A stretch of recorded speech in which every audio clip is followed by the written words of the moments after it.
Товарни камиони без ознаки, полни со земја, градежен шут и друго се истовараат во местноста Горица, претворајќи го во депонија овој строго заштитен појас кој некогаш послан со зеленило го красеа паркови со лалиња.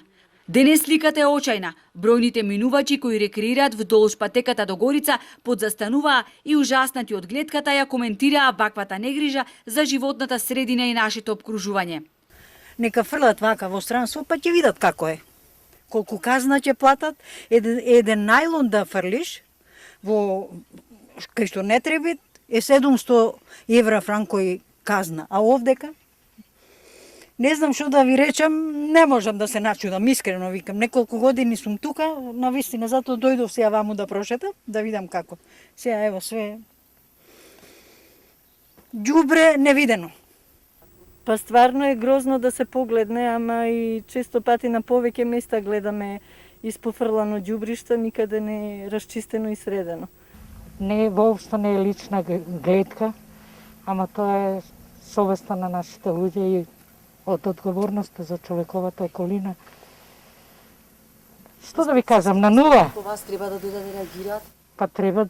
Еден за ден камионите доаѓаат посебно во вечерните полноќни часови, одлагајќи го радежниот шут на околните имоти, а за да не остават трага зад себе, потоа калливиот пат од наносите земја и прашина го очиста со цистерна на која исто така нема никаква ознака, нити се знае кој ги ангажирал.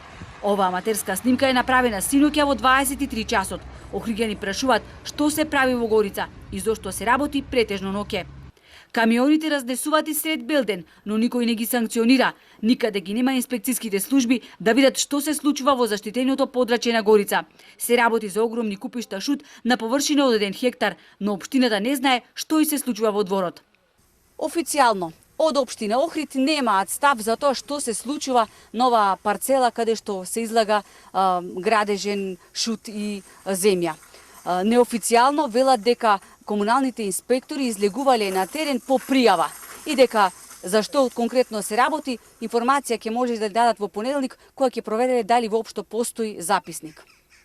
Нашите информации говорат дека се работи за приватни имоти вратени со Законот за денационализација на локација која се уште нема урбанистички план, но Законот за комунални дејности е дециден, дури и кога се работи за приватен имот. Во вака заштитено подрачје не смее да се одлага градежен шут нити било каков отпад, освен на места определени за таква намена.